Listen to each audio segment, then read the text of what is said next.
Hello, Carl here with Sustainability Theory News. We're over at the website for Oregon State University through their extension program.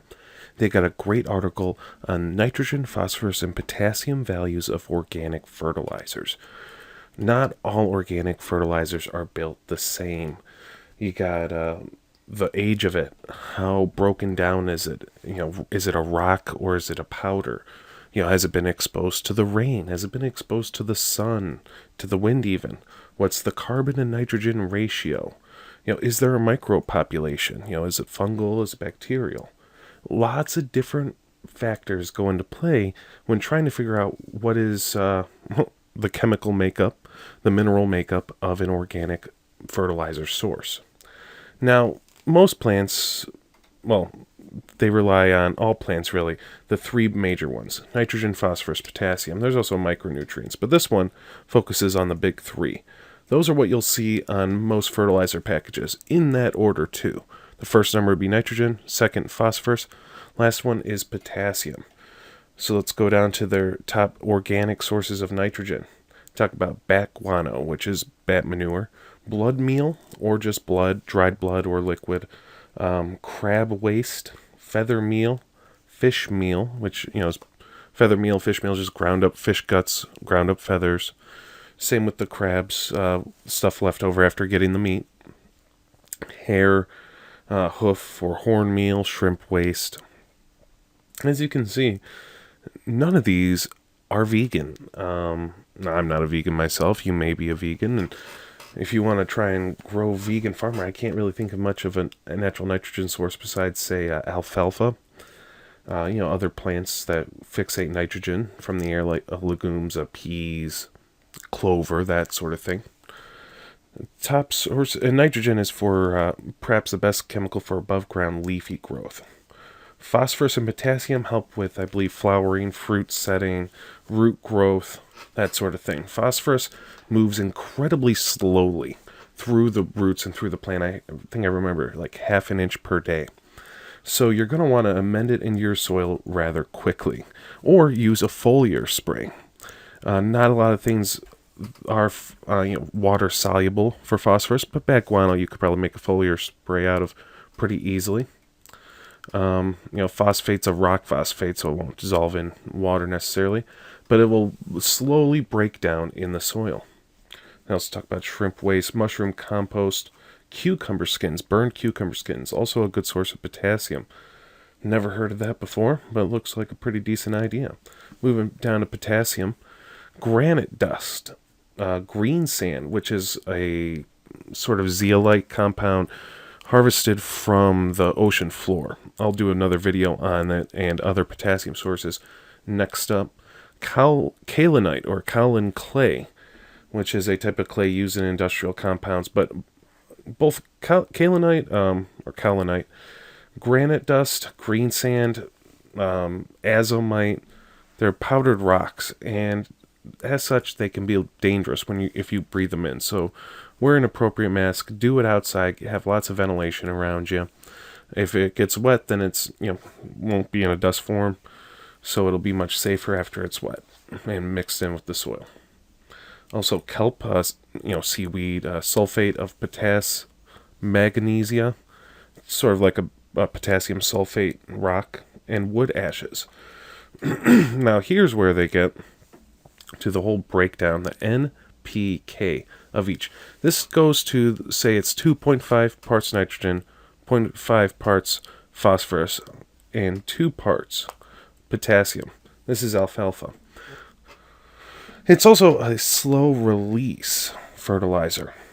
Now, you can use it as a cover crop, as they mentioned, but let's say you have containers or small garden beds. You can go to the store and get alfalfa pellets as a feed, horse feed, commonly used. And it's a nice slow release fertilizer, has a pretty good NPK ratio, and breaks down over 2 to 6 months. You mix it right in with container pots, hanging baskets. A lot of water washes through them, so it could work pretty well. I had to actually look up what animal tankage is. It's like the remains of animals after it's been through a rendering plant. Pretty disgusting, right? But so is bat guano. And pretty high in both nitrogen and phosphorus. And talks about bone meal, good source of phosphorus, pretty slow to medium to break down. All right, clover, pretty high in nitrogen, pretty good potassium as well. And again, it could be used as a cover crop, or you could break it down and use it as a green manure. Compost, hard to nail that down and exactly what the NPK is. Depends what you make it out of. Cucumber skins, 11 phosphorus, 27 potassium. Potassium, it's important to remember, it's water soluble most times, or rather, it can easily be washed away by water. It has to be captured in a soil with high cation exchange capacity. Science language for it has to have some clay or organic matter in there. Eggshells burn, pretty good amount of phosphorus potassium balance right there, not too out of whack. It's pretty equal numbers. All right. And granite dust, green sand. Just going to slowly go through the rest of them here for you. So goat manures. Almost all manures are pretty high in nitrogen comparatively. So you want to grow tomatoes, for instance.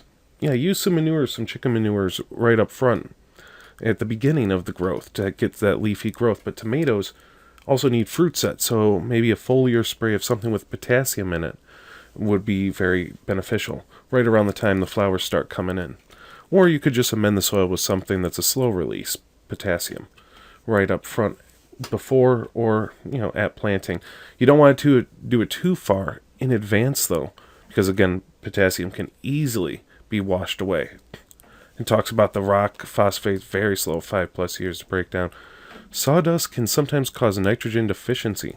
I believe that's because it has a high cation exchange capacity and can actually rob the top layer of the soil surface of nitrogen to fill up that cation exchange capacity. We'll talk more about that in tomorrow's video. They talk about seaweed and the shrimp race, sodium nitrate, very high nitrogen, no more than 20% of crops. It's pretty hard to get that organic approved. This is through Oregon Tilth, I think is the body that the organic recognition body that they use to approve all these. Urine soaked bedding, incredibly high nitrogen amount. And wood ashes may sometimes contain toxic metals.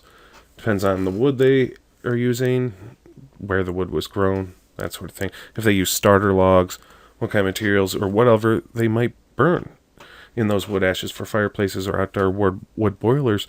Some people burn their plastics in there. I wouldn't want to use that as fertilizer. Worm casting. So I'll link to this article in the description so you can go and analyze these numbers for yourself. Again, it's very helpful information to know if you want to be an organic gardener. What is the NPK of each of these natural fertilizer sources? And more importantly, how fast, slow does it be absorbed? Can it be absorbed by plants? And it's just overall great resource for you to have. But ultimately, check out the plants you're growing. See what nutrients they need more of. If they're big leafy greens, they might need more nitrogen, but not a lot because leafy greens typically are not heavy feeders. A lot of fruit plants, they say, require more potassium and phosphorus. But not too much phosphorus. It moves so slowly, you're going to have to plant it in the soil ahead of time. And don't forget about having high organic matter and a good beneficial microbes in the soil.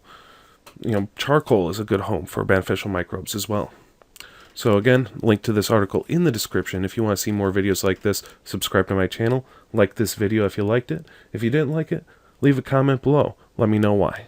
Have a great day.